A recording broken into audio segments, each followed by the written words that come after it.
और टीआरपी घोटाले पर न्यूज ब्रॉडकास्टर्स एसोसिएशन का एक बयान आया है। उन्होंने कहा है कि टीआरपी रेटिंग में जो गड़बड़ी है, ये व्हाट्सएप चैट की जो जानकारी बाहर आई है उससे पुष्टि होती है कि किस तरह से टीआरपी रेटिंग्स में गड़बड़ी की गई है। इन संदेशों से साफ दिखता है कि इन रेटिंग्स को ऊंचा नीचे करने के लिए सांठगांठ थी और ये चैट पावर प्ले की भी मिसाल है, ये एनबीए की ओर से बयान में कहा गया है।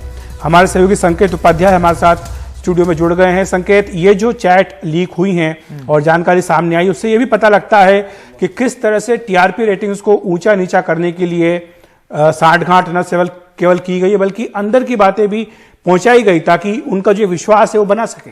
बिल्कुल बिल्कुल अखिलेश जी, ये जो चिट्ठी है, 2 पेज की चिट्ठी है नेशनल ब्रॉडकास्टिंग एसोसिएशन की। ये एक ग्रुप है जिसको अपनी सेल्फ सेंसरशिप के लिए बहुत सारे टीवी न्यूज के जो चैनल हैं वो इसका हिस्सा बनते हैं। तो इस एजेंसी का यह कहना है कि वो शॉक्ड हैं जिस तरीके के व्हाट्सएप संदेश अब सामने आए हैं। इस नोट का ये कहना है कि ये साफ तौर से दिखाता है कि किस तरीके से रेटिंग्स का फर्जीवाड़ा किया जा रहा था। इस नोट में ये भी लिखा है कि पावर प्ले भी दिखता है इन लोगों की बातचीत देख करके व्हाट्सएप में, कि किस तरीके से वो सेक्रेटरी के अपॉइंटमेंट, कैबिनेट रिशफल, पीएमओ में अंदर तक पहुंच और मिनिस्ट्री ऑफ इंफॉर्मेशन टेक्नोलॉजी और ब्रॉडकास्टिंग किस तरीके से चलती है उसके बारे में भी जानकारी है। एक अहम बात जो इसमें लिखी है वो ये है कि एनबीए का यह मानना है कि अब बार्क की जो रेटिंग यानी कि टीआरपी जो नपना था अब तक, वो अब अनरिलायबल हो गया, यानी कि उस पर भरोसा नहीं किया जा सकता। तो ये स्टेटमेंट में लिखा है। और आखिरी में अंत में उनकी डिमांड ये भी है कि रिपब्लिक टीवी की जो सदस्यता है आईबीएफ की, उस सदस्यता को भी सस्पेंड किया जाए। इसके अलावा करीब 6 पॉइंट्स और उन्होंने दिए हैं। एनबीए के बोर्ड ने डिमांड रखी है बीएआरसी, जो कि टीआरपी नापने की एजेंसी है, उनसे 6 चीजों पर स्पष्टीकरण भी मांगा है एनबीए ने।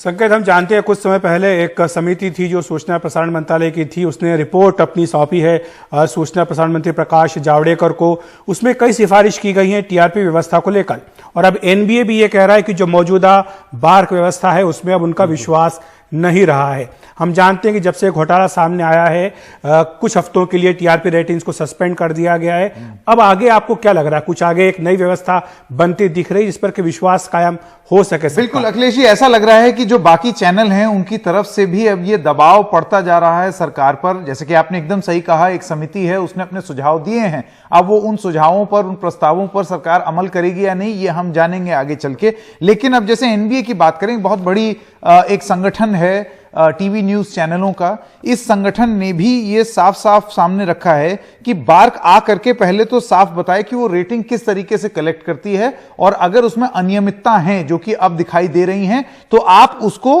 उन ब्रॉडकास्टर्स के खिलाफ आप एक्शन लीजिए और रियल रेटिंग्स जो हैं वो सामने लाइए। तो मेरे ख्याल से ये जो 5 या 6 चीज जो इसमें इन्होंने डिमांड रखी है, वो एक तरीके से आपको एक हिंट दे सकता है, एक आइडिया दे सकता है कि आगे चल के जो विश्वसनीयता खत्म हुई है रेटिंग्स की, टीआरपी सिस्टम की, वो किस तरीके से सुधारी जाए, उसमें बदलाव किस तरीके से आए। तो जो सुझाव इसमें दिए हैं और जो सरकार की समिति ने जो सुझाव सरकार को दिए हैं, अब देखना यह होगा कि वो लागू कैसे होंगे।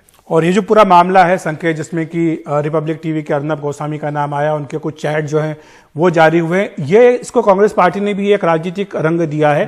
उन्होंने इस पूरे मामले की कहा है कि जेपीसी से जांच कराई जानी चाहिए। ये एक राष्ट्रीय सुरक्षा से जुड़ा मुद्दा जोड़ करके कांग्रेस पार्टी बता रही है। तो इस पर आगे आपको क्या लगता है कि क्या कार्रवाई हो सकती है? देखिए, कांग्रेस ने तो साफ कर दिया है कि अभी तो वो मंथन मोड में है, यानी कि वो 1000 पेज की चार्जशीट है। रणदीप सिंह सुरजेवाला कल उन्होंने प्रेस कॉन्फ्रेंस की, उन्होंने बोला कि 2 दिन लेंगे, हम पूरा अच्छे से पढ़ेंगे और उसके बाद अपना एक फाइनल इलेबोरेट स्टेटमेंट देंगे, पूरा स्पष्टीकरण अच्छे से देंगे, अपनी बात हम रखेंगे। लेकिन इसके अलावा अलग अलग पहलू ये जो चैट्स हैं उनके माध्यम से अब सामने दिख रही हैं। अव्वल तो जो इसमें एनबीए में लिखा है कि किस तरीके से दोनों साठगांठ करते थे, तथाकथित रूप से बड़ी बड़ी बातें करते थे कि मैं ये कर दूंगा, मैं वो कर दूंगा। ये सारी चीजें उस सप्लीमेंट्री चार्जशीट जो कि मुंबई पुलिस की जो सप्लीमेंट्री चार्जशीट है टीआरपी घोटाले में, उसमें आती है। लेकिन इसी बातचीत में जो वो तमाम बखान कर रहे थे, इसी बातचीत में एक और जिक्र था जिसमें तथाकथित रूप से अर्नब गोस्वामी पार्थो दास गुप्ता, अपने मित्र पार्थो दास गुप्ता जो कि एक बड़ी बार्क के सीईओ थे उस समय, उनको ये बता रहे हैं कि कुछ बड़ा होने वाला है और उसके 3 दिन बाद बालाकोट में स्ट्राइक होती है।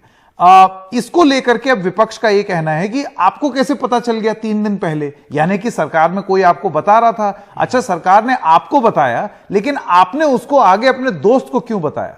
तो क्या यह ऑफिशियल सीक्रेट्स एक्ट का उल्लंघन नहीं है? आपके खिलाफ ओएसए के तहत कार्रवाई नहीं होनी चाहिए? बहुत सारे नेता हैं, जैसे महुआ मोइत्रा अभी हमारे चैनल पे आई, उन्होंने ये बोला कि जो दिन भर गुणगान करते हैं कि हम राष्ट्रवादी हैं, वो जब इस तरीके से इंफॉर्मेशन लीक करके और अपने किसी दोस्त को तथाकथित रूप से दे रहे हैं, ऐसे में उनके ऊपर क्या सवाल उठाए जाने चाहिए?